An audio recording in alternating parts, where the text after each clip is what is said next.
The B.S. Report is a free-flowing conversation that occasionally touches on mature subjects. First of all, this is the B.S. Report with Bill Simmons. It might be cool, I don't know. And if it's not, I don't care. The B.S. Report with Bill Simmons. Bill Simmons works for ESPN. He's also named the sports guy, and he writes a comical sports column. He must be a popular dude. The B.S. Report.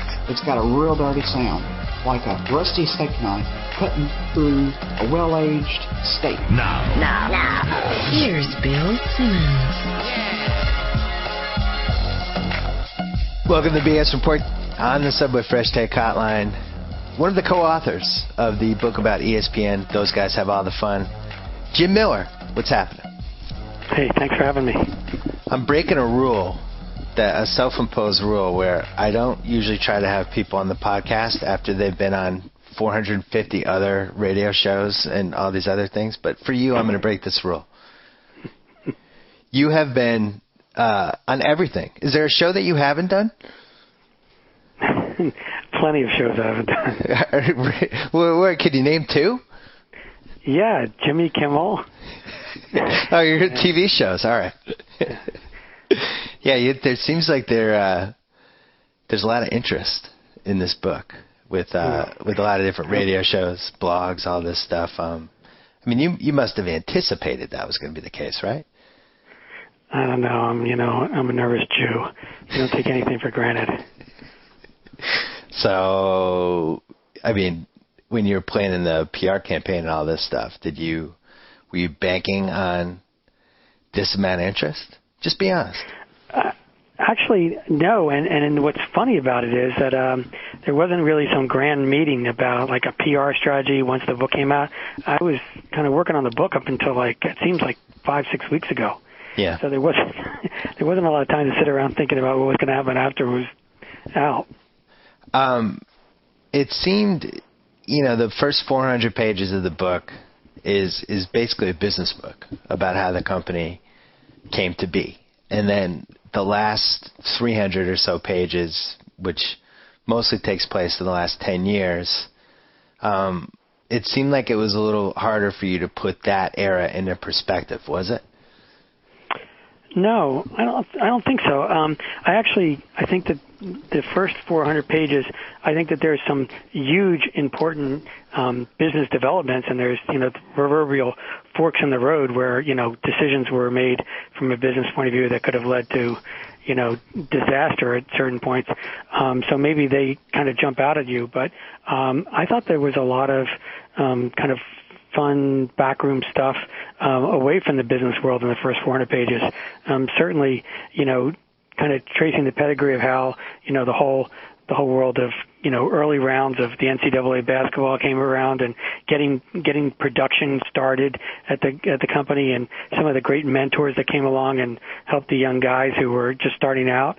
Some of the early kind of personalities that were emerging, the DNA of SportsCenter and how that changed, from a kind of journalistic point of view, and then also the influence of personality on the product. So I kind of think that there's a lot more of that other stuff in the first 400 pages, but I understand where you're coming from in the sense that, there's so many key business developments in the first 400 pages before the company really kind of takes shape that you're tempted to just kind of focus on them.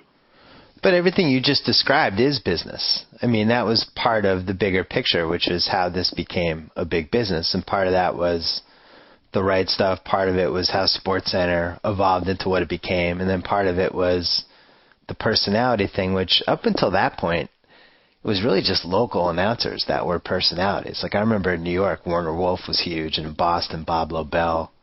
And nobody had ever really been able to pull that off on a national level, And I think in the mid-'80s, guys like Berman, I remember Gail Gardner. Gail Gardner I almost felt like didn't get enough attention in the book because I felt like she was like the first lady of SportsCenter. Do you agree with that or no? I think she was the first lady of SportsCenter. I think she was also the first woman on a national basis to do, daily sports anchoring. Tried to give her due. I was delighted to speak with her. I think that, in fairness to Gail, I think that, she said from the beginning that, she didn't really remember as much as she wanted to. Really? But tried to use, basically almost everything she gave me. Did you find that, so there are two types of people that could remember in vivid detail certain things, and then other people that just couldn't remember what happened? I guess, and then you get into this whole kind of Rashomon thing where, you speak to like 5 different people and, 5 different people tell you 5 different stories. I mean, that's always kind of both the joy and the danger of oral history, particularly when you're talking about stuff that happened 25, 30 years ago. What was give us an example of that, where you just got 5 different versions of the same type of story? A lot of what happened with America's Cup in both 83 and 87, there were, many different recollections of, why things happened and how they happened. Fortunately, I was able to get to people like Dennis Conner, who kind of just came in and just said, I remember very easily. This is what happened. This is where we were. I mean, it was that was kind of fun. And I mean, part of the trick of oral history is, you want to let people kind of air their different perspectives and their memories, but at the same time, you don't want readers kind of getting a sore neck from this ping pong match about, he said, she said, or he said, he said. So I think that it's kind of like a fine balance.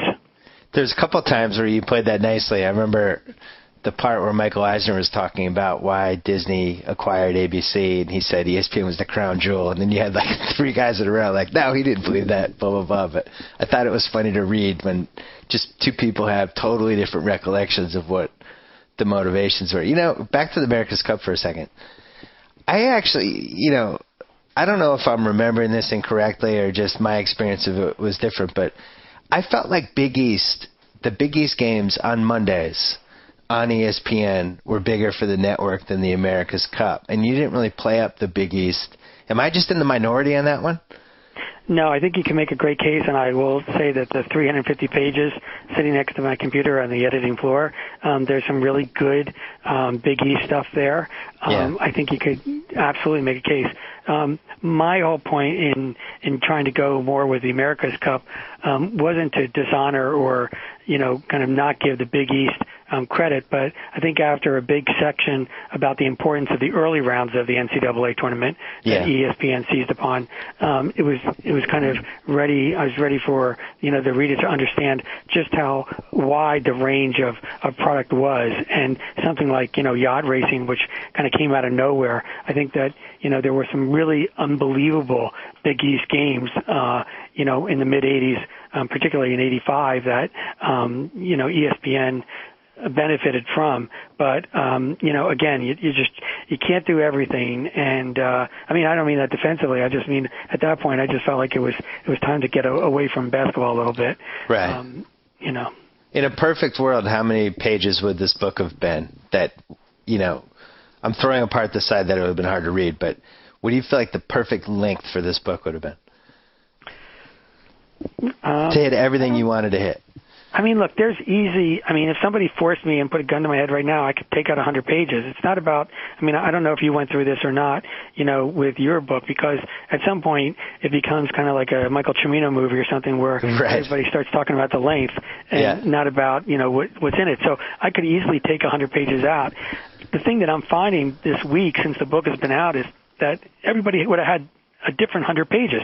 One reviewer mentioned, well, I really don't need to know about Lee Corso predicting an entire season of, whatever. And then I go on a radio station and they say, look, let's start with the fact that Lee Corso was able to predict. It's like, who knows? And, so you're not trying to please everybody, but at the same time, you're trying to create this, smorgasbord where people with different interests and who have different moments of memories from ESPN or different people that they follow, that there's something in there for them.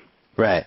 So this easily could have been... The short answer, I'm sorry to blabber on, but the short answer to your question is, between 700 and 800 felt right, but I do know that when the paperback is done, I'm going to yank about 175 out of this version, and there's 175 new pages to go in. Oh, great! So I can be nervous wreck all over again. That'll be fun. Thank you for telling me that now. I don't picture you being nervous about anything. You easily could have done 2 volumes and made them 600 apiece and 600 pages apiece and split them up by errors, and I think that would have worked too. I don't know if it would have sold as well. But yeah, well, the publisher, I actually mentioned that, and the publisher said no. So, they did right by the Saturday Night Live book and had to trust them again.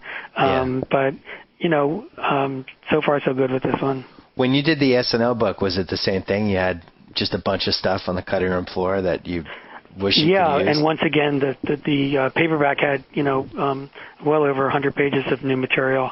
Not only updating, but just some stuff that had been left out. And the other cool thing that happened with Saturday Night Live, and it's actually even started to happen now just in this past week, is that some people, said, oh, wait, if so-and-so is going to talk like that, then I got to tell you a couple stories, because I didn't realize, people were going to let loose like this. So that's been fun. So you think that'll happen with the ESPN book? I have gotten a couple of couple of fun calls. So you're saying that by me probably being a little bit too candid in this book, maybe I was ahead of the game. Oh, I don't think of you as being too candid in this book. Do you? I definitely was. I was an ass. Well, you're a very good interviewer though, because I don't know. We talked for how many hours? I don't remember, but you're very good at getting people to say things that they probably shouldn't say. Is there anything in particular that jumps out to you that you feel like you were an ass about? Oh, pretty much every quote I had in the book. I would take all of it back. Actually, I wish I hadn't been interviewed. Oh, cut it out. No, I really do. I wish I hadn't been interviewed. I don't know how it helps me to be interviewed in a book like that, and I don't know. I thought I sounded like an ass. Oh my gosh, you must have had a long lunch with John Walsh. No, it wasn't even John Walsh. It was it was funny, my dad at the Hollywood Reporter had some review of the book, and they said that in the book they described me as, hold on, I got to find the text from my dad because I thought you'll enjoy this. Hold on, give me 1 second. That was a good review, though. It was a good review. Hold on, I'm still up. He said, I have to go through all our Bruins texts. It was something about There was a string of adjectives, right? It was, love the review of Miller's book today in the Hollywood Reporter. To paraphrase, Bill Simmons is described as rebellious, loyal, and petulant. High comedy. I could have written those comments. That was my dad. How dare he? Terrible. I think, I don't know. The one thing I really regret is talking about the Tirico and Tony and the Monday Night Football thing. And I just feel like there's so much going on with that I was speaking about it as a fan, and it was just my opinion. But you're also talking about it. I mean, I've been asked about that on radio shows and stuff, and I don't see it as you going after Tirico. I think of it as you being protective over Tony. I mean, you admire Tony, and I think you had a point to make, which was that, this guy was not particularly supported when he was in that chair, and, that was hard for you to see as a fan of his. What's wrong with that? Well, but that's my uneducated opinion of what's going on, and I just look at it. I'm looking at it from Tirico's side because I've always had a good relationship with him. I think he's one of the best play-by-play guys. And maybe there were dynamics that made it so that the things that I were seeing weren't exactly what I was seeing. You know what I mean? Well, I tried to showcase some of those dynamics. Did that help? Did that give you... It did. I just shouldn't have said anything. I think if there were roles reversed and Mike Tirico came flying in and said stuff about how I was doing my column or whatever and didn't know everything that was going on, I probably wouldn't appreciate it. It's something I shouldn't have said. I didn't really have anything to gain from saying it other than that when I watched those games, I was always looking at it from Tony's perspective because he was a writer. I'm a writer. Tony those things. Certainly appreciated the comments. Well, it doesn't mean I should have said anything. Going for you, which is nice. Doesn't mean, we're related. He's my uncle. But no, it's just I shouldn't have said anything, and I also think here's the only thing that bugged me a little bit. We did most of our interviews in 2009, but then in 2010 I kind of had agreed to a deal to come back, and I don't know. But we talked 2 times in 2010. Right. But it wasn't really reflected that I was actually coming back and that I'm with this company for a few years. You know, that was I wish that had been reflected, but what can I do? The book's out. Oh, well, we can take care of that for the paperback. Yeah, because it kind of made it seem like I was going to leave, and it's like I came back, you know, and I do think a lot of the issues that I have with, or I had. Well, I think the discussion of 30 for 30 makes it clear that you were, you know, had settled back in and you were, you know, at the table, you know, pouring your guts out for the company. Yeah, I still wish that when you had called me, I had said, Jim Miller, I loved your SNL book. Good luck with this one. No, oh, gosh, I had no idea you were feeling this way. No. I don't know. It's just. Did you learn anything in the book? I love the book. You? I thought it was. I ripped through it. I read it in 2 days. First of all, I knew nothing about the first 10 years of the company. So, you know, it was like this big black hole. Like I just remember Berman, Tom Mees, and Bob Lee and the bad jackets. And I remember the George Grandy quote and the Big East on Mondays and stuff like that. But, you know, I didn't know anything about the Rasmussens and all that stuff. And, yeah, there's so many little things in there that I was surprised by, including that Don Ohlmeyer made all that money. Yeah, that was a nice payday. From Don Ohlmeyer just randomly buys in at some point. He buys this huge share, and then what did he sell it for, double? I think actually Don Ohlmeyer has made more money off of ESPN than any other single individual. It's crazy. And this guy was our ombudsman, and I had no idea that he didn't just have FU money. He had like FU money, like capital F. Oh, yeah, it was enough to make you a Bolshevik. Yeah, and he's probably writing all his stuff from some massive beach house somewhere, but I just had no idea. I didn't know any of that stuff. I never really knew. The Bornstein era was before me, so I didn't know anything about how he came to power and what the motivations were. I knew George's story, and to me, I thought that was like the most interesting, just single character story in the book was how George Bodenheimer now runs the company, started off as a driver and in the mailroom, you know, which is like on paper you'd be like, yeah, but I'm sure it wasn't really that case. But yeah, that's how he started, and I thought it was fascinating, like when he would drive people who were important, that he would use that hour to pick people's brains and try to figure out what they did for the company and use any information he learned to try to make him smarter. That to me was one of the most interesting things in the book. Well, he also did a very interesting thing, which was that in the early 80s, he was on the road a lot, particularly in the Southwest and the Midwest, selling.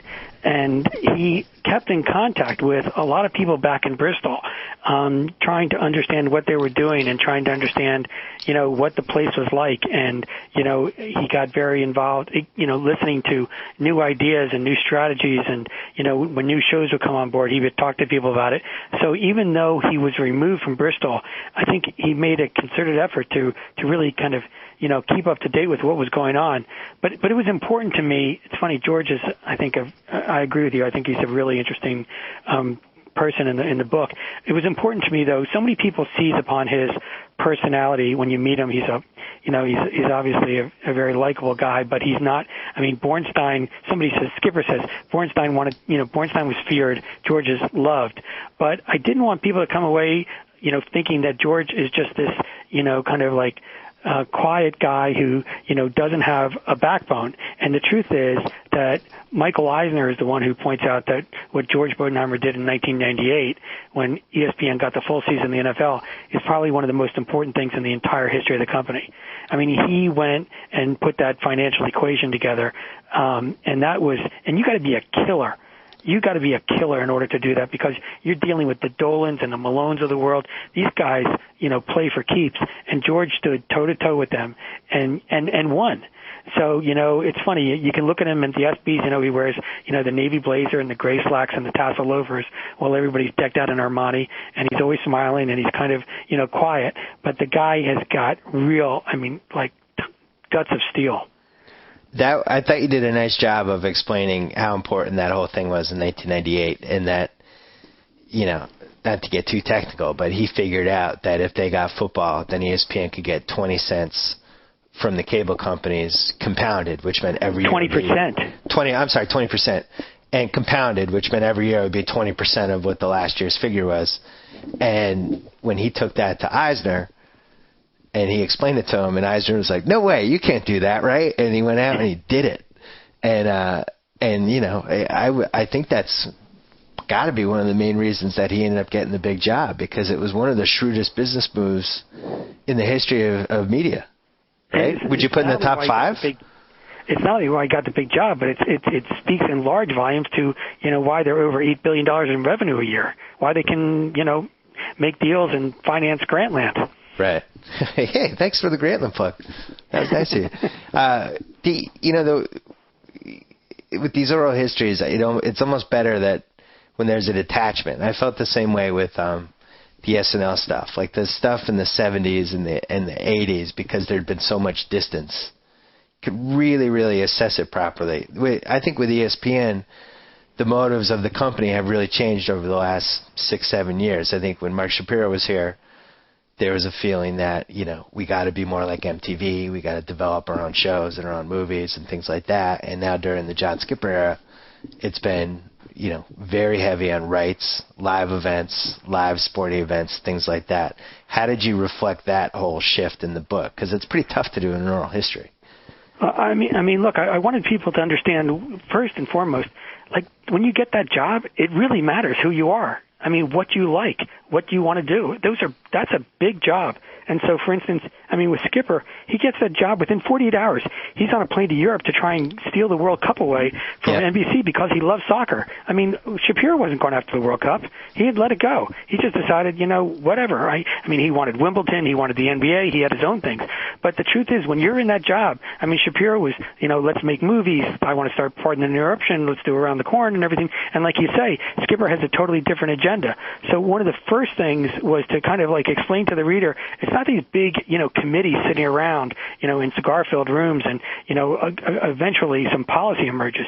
It's like the power of this individual, and particularly given the fact that George Bodenheimer empowers these people. These, you know, Shapiro and Skipper have an enormous amount of autonomy. I don't think people realize it, and I hope, you know, the book does a good job of just showing just how much autonomy George gives them. I mean, he supports them, but at the same time, when Skipper says, you know what, if I get this job, I want to go after the World Cup, George says, okay, go for it. You know, I mean, Mark was able to put Rush Limbaugh on. Mark was able to do, I mean, Playmakers is an unbelievable example. I mean, there's no way that George Bodenheimer, you know, would have thought about doing Playmakers. And probably if somebody had asked him, do you think it's a good idea?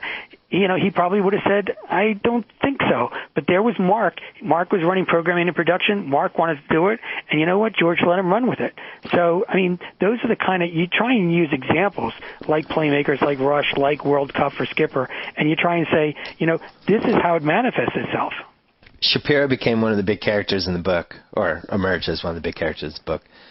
He left, I think, in 2005 to work for Dan Snyder's company, and they paid him a lot of money up front. You didn't really seem to insinuate one way or the other in the book whether you thought that was the right move for him. I mean, obviously he got paid, but in retrospect, was that the right move? Well, I mean, look, I don't think Mark Shapiro needs Jim Miller to tell him whether he did something right or not, so that's why it's not in the book.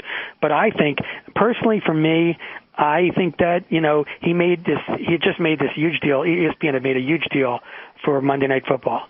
Okay, so they're spending $1.1 billion on that.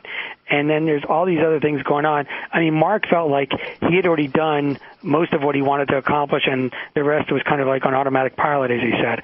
I disagree with that. I think that there was tons more work to do, and I think that there's, you know, I mean, in terms of a canvas, I mean, that's a pretty impressive one to play on, and an exciting one. I don't blame Mark, though, for, you know, leaving for more money. He was making $475,000 at the time, you know, and he is, you know, yet another one who left ESPN. I mean, two of the presidents, Bill Grimes and Roger Werner, left because of money. This is not a place where you get rich.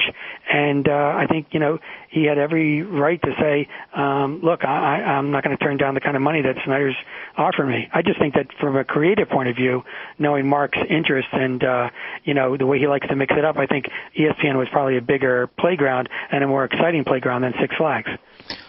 Dick Ebersol just left NBC. I mean, you're pretty immersed in the whole sports business side of this world for the last few years. Were you surprised how that ended? I was, only because I think that, Steve Burke, who's a really, really smart guy, he used to sit on the ESPN board. I thought that, part of the whole calculus that they had made was that they were going to, try and integrate Versus and Comcast Sports and NBC Sports and all that stuff. And it seemed like, Dick would be the kind of guy to do that.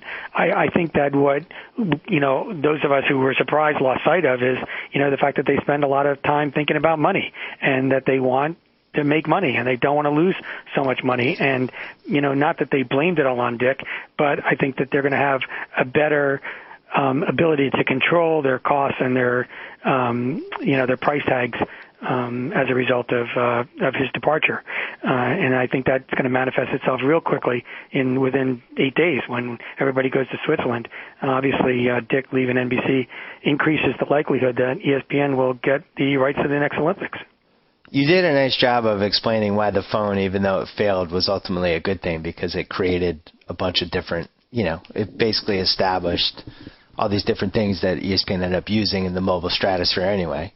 And, well, that's another thing about Bodenheimer, which is, we both know, and there are a ton of media executives out there who, if, you lost over $100 million on a mobile phone disaster, they'd call everybody into a conference room and say, hey, guess what, kids? From now on, don't bring me any more ideas about phones or stupid things with technology. Let Steve Jobs do the phones, and we're going to do games.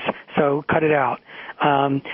Basically George has this philosophy about failing, which is that it's okay to fail because we have to take risks. And then the question becomes, what are we going to learn from that failure? And the reason why the phone is in there, I mean, it's kind of, like 4 or 5 pages or whatever, and it's kind of dry stuff, but at the same time, it spoke exactly to the culture that Bodenheimer creates, which is we're going to take risks. We're not going to bet 1,000, but we better, learn from our mistakes. Right.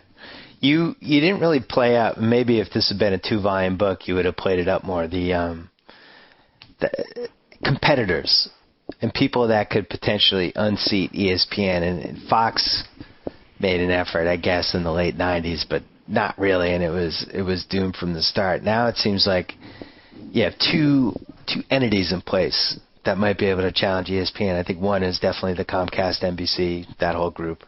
And then the other one is, you can make a case for Turner and getting the March Madness and all that stuff.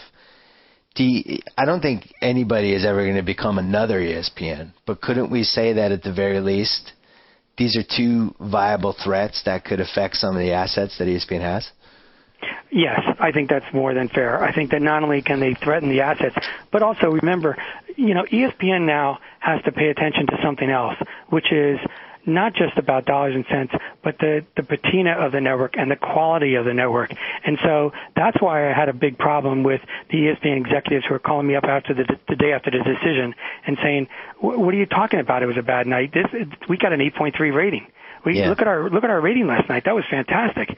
I mean, that's kind of like, that's in the foreground. The background, the larger question is whether or not ESPN is perceived as a place where there's journalistic integrity, there's great innovation, there's, if everybody looks at Charles Barkley and says on Turner, oh, wow, that's a much better NBA show than ESPN has, then that should bother ESPN. If they're still saying, NBC on Sunday Night Football is a better product than Monday Night Football, that should bother them. And those are the kind of things that should be just as important to them as whether or not they're dominating the competition financially.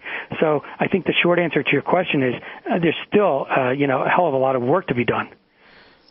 I mean, those are opinions, though. I don't know necessarily, do you really feel like people think Sunday Night Football is much better than Monday Night Football? Yes. Really? Yeah. To me, it's like these are all games. Like I watch the game. It's not. I rarely watch a game and go, the production of this game is ruining the game for me. You know what I mean? As long as it's competent, I'm happy. Yeah, no, and I think for the most people, I'm just talking about, kind of like the industry think or the network think. I mean, the competition or whatever. I think that a lot of people look, people at ESPN pay attention to that. And that's not to say that Monday Night Football isn't a good product at all. I just think that they want to be, if they wake up every morning wanting to be the best at what they do, then I think that there are places where they still have, mountains to climb. Or maybe not mountains, but in the case of Monday Night Football, they still have some challenges. I mean, there's a lot of people, I don't think anybody turns on a game or turns off a game based on who's in the booth, but there's a lot of people who can't recognize the difference between what Gruden's saying or what Jaworski's saying. How come you didn't play up the internet more from maybe 96 to 2003? Because, the internet, you spend a lot of pages on the magazine, but the internet, I think, makes probably more money for the company right now than the magazine does. And also it was something that I feel like they took a pretty big chance early on that, hey, maybe this wacky internet thing is going to turn into something, and made some big moves, one of which was buying InfoSeek, which didn't really work. But could you, in a much longer version of this book, what would you have played up about the internet section? Well, that's, listen, that was one of those forks in the road, and I must admit I was a sucker for the magazine, probably spent too much time on it, had a lot more about it. I just thought it was fascinating the way it kind of came together and some of the personal moves and the whole idea that, basically at the end of the day, Eisner just financed it because he wanted to destroy Turner and SI. So that was another kind of like angle to it, which is the competitive thing.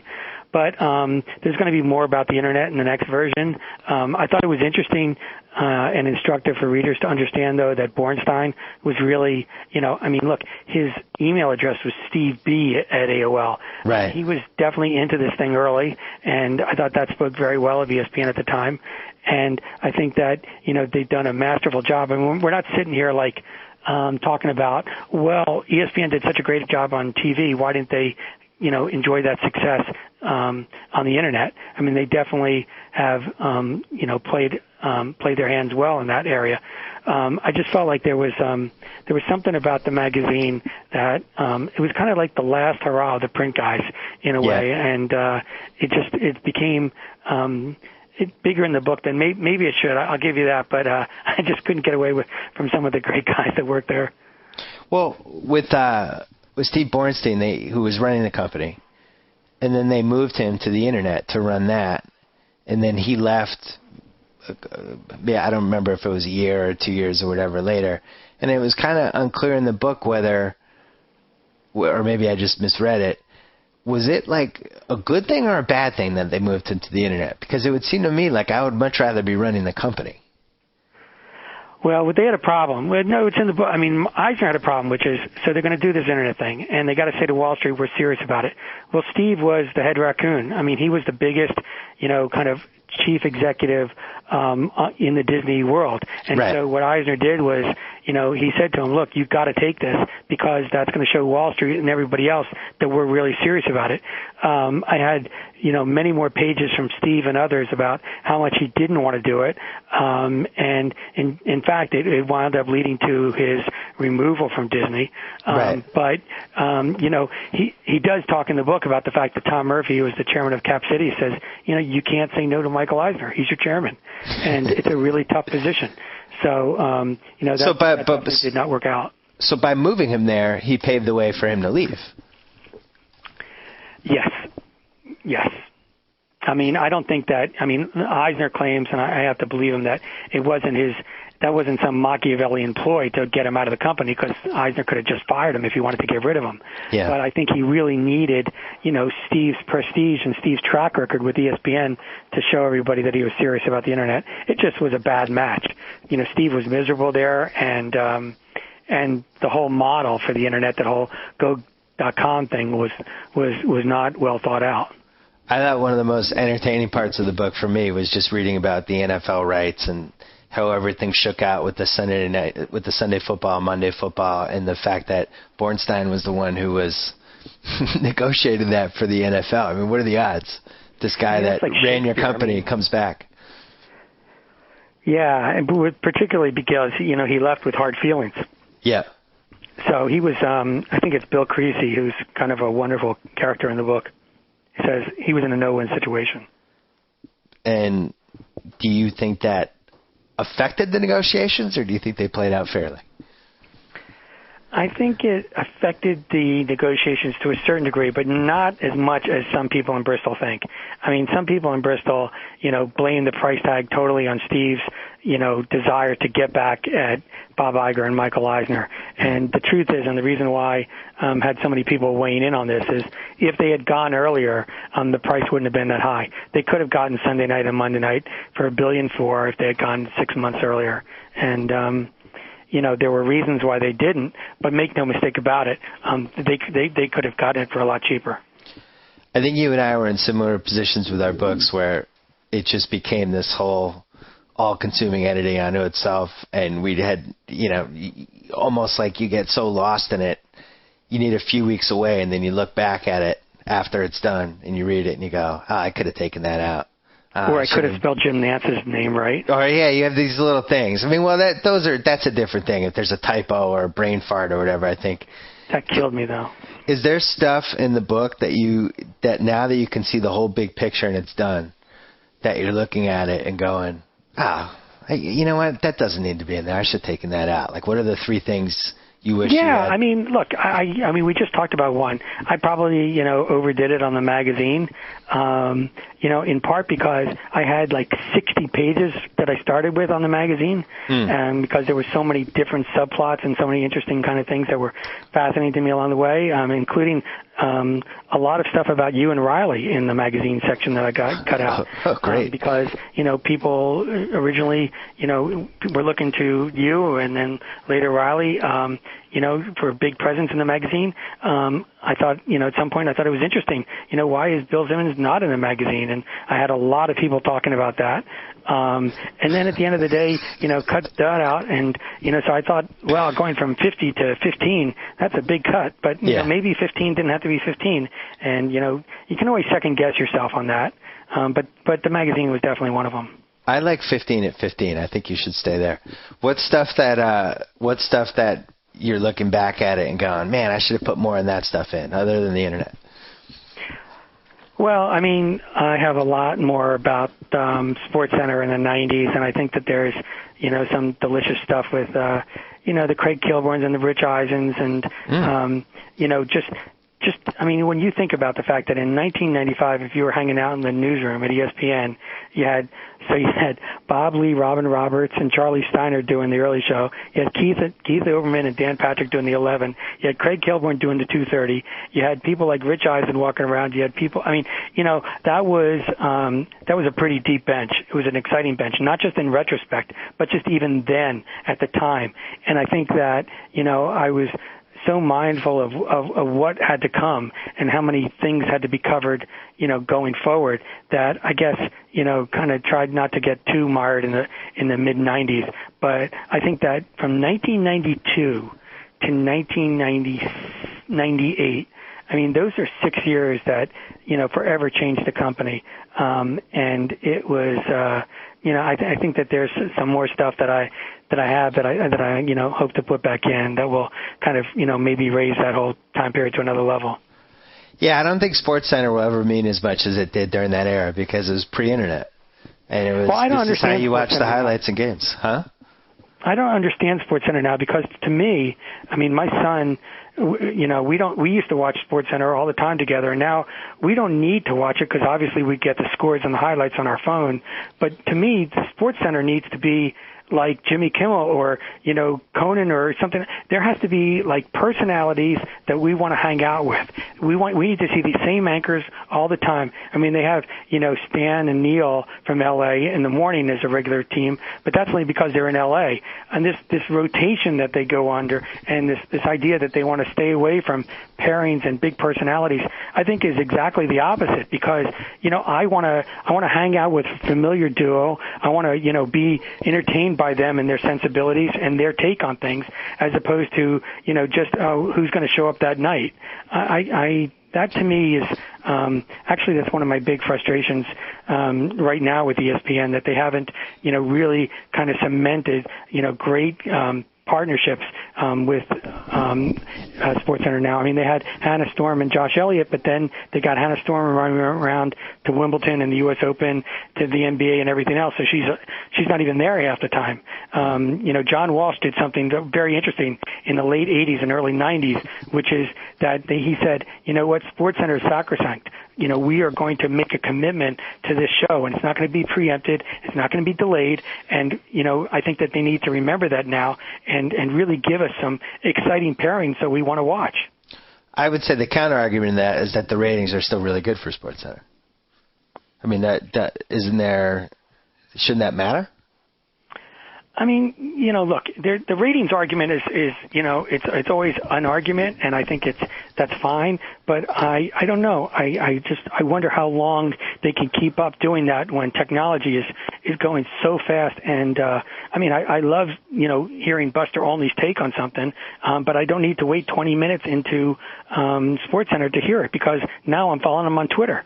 I can get Buster's take, pretty fast, and I don't need to sit through SportsCenter. I can see the highlights on my phone. So I don't know. I mean, it may be that way now, but it doesn't seem to me to be a long-term strategy unless you start really paying attention to the personalities. That was another thing you missed in the book, was Buster Olney hasn't slept since 1993, which a lot of people don't know. Adam Schefter hasn't slept. Both of them are vampires. Adam Schefter is. When I first started following him on Twitter, it was terrifying, because I thought, first of all, I have no idea how he fathered children. He just doesn't sleep. Yeah, maybe that's how he fathered the children. He was tweeting at the same time, though. The one thing, I guess you played it up properly, but I feel like Kilborn's gotten swept under the rug a little bit with ESPN history in general. Like, I just remember when he was doing that late SportsCenter. It went to that. To me, that's my favorite SportsCenter ever. I just thought, waiting for him to do those basketball highlights and some of the stuff he was doing. I just don't think we've ever seen that before. Since I wish he had never left. I think he always wanted to leave, which is a problem. Ironically, the first thing that he left for was a good idea and a good show, and he did well on it, and it led to him getting a late night show. So I think it was right for him to leave. I think he almost always felt like he was overqualified to be a SportsCenter anchor. And I don't mean that to demean SportsCenter anchors. It's just like he was clearly meant to have a late night show. Well, he was always looking at ESPN from the beginning. He reminds me a little bit of Chevy Chase, because the very first night that Chevy was doing Saturday Night Live, he wondered what he was going to be doing next. Yep. And for Kilborn, it was always about the journey. ESPN was not a destination. A lot of people who work at ESPN, as you well know, view it as a destination. They've arrived. That's it. I mean, I don't think Steve Levy spends his nights, or, Chris Fowler, or a lot of those people wondering, what gig they can get at another network. Craig clearly was using ESPN as a vehicle for getting the next gig. Well, and you described in the SNL book that it was a little bit of a similar dynamic that developed with SNL. People started using the show to see what TV show or movie they could get out of it, which is kind of when the show seemed to start to shift. Now I feel like it's reclaimed its balance in some degree to that. They have the longer contracts now. It's harder to leave. But Kilborn was definitely... And they're being more accommodating about doing other things. Yeah, that's true. Where do you spent so much time with them. And, you had the hardcover than the paperback, both of which I recommend to anybody who likes the show. How much time do you think Lorne Michaels has left? I don't know. I mean, I go to maybe, 5 or 6 shows a year, and I watch him, work the floor. And I don't know. He seems to be enjoying it. He still seems to be enjoying it. And I think that, he's kind of got the life where he can, he's only doing 20 shows a season, and he can go out to California and he can still be involved in his movies. I mean, Lorne is not the kind of guy that is going to just want to retire and go on the sailboat. So I don't know. I can imagine him being around for, I don't know, maybe at least several more years. I don't mean this defensively, but I think the things like the Rush Limbaugh episode and Playmakers, I mean, it was so much fun to report on those things and to watch like Tom Jackson and Shapiro go toe to toe, and then to like have Limbaugh kind of chime in with his perspective on it. I mean, I thought that was really cool, and I thought that Playmakers was again something that was very interesting. I tried to those are some fun things, and the development of around the horn and stuff. You can't. The company's moving so fast in the last decade, right. So fast, and there's so many things going on. It's you're basically like a triage nurse at the emergency room, and so things are coming in, and it's like, oh my gosh, is this book worthy? Can you really do something like this? I mean, part of the problem I had with something like 30 for 30, and for instance in the book, was that there was so much. I mean, my editor cut out like 12 pages on 30 for 30 because he said, this has already been reported. This, they've already said this in 5 interviews. They've already said this in 5 interviews. This, I mean, you guys got so much press on 30 for 30. It was really hard to, kind of like go to town on it in a sense of like bringing something fresh, to it. So, I mean, that's another thing that happens, when you're dealing with, recent years, because obviously the Richard Deitches and the John Orands and the Rich Sandemeers of the world, I mean, they're covering, ESPN and everything going on in a whole other level. And you just want some things to be, kind of fresh in the book. So, Jim Miller, tell me, the paperback is going to have a bunch of new stuff in it? It will. It will, And you're taking out old stuff and putting in new stuff? Yep. Great. Yeah, when is this going to happen? I've taken out some stuff and making room for some new stuff, and I think that will. I hope that will be of interest to people. So I could potentially be haunted by things I said like 4 years ago? I can't imagine you being haunted by anything. Great. Jim Miller, good luck with the book. We'll have to have you on again when we have a little more time. I want to talk SNL next time. Oh, that would be great. That would be a lot of fun. We didn't talk enough SNL in this one. Next time we'll talk the whole SNL thing. Good luck with the book. Thanks for being fair. Thank you so much for this. I really appreciate it. All right. Talk to you soon. Okay, bye. So I get to sign off. Whoa! Thank you for downloading the B.S. Report with Bill Simmons. Too much fun. Check out more podcasts at the iTunes Music Store or at PodCenter at ESPNradio.com. Peace out.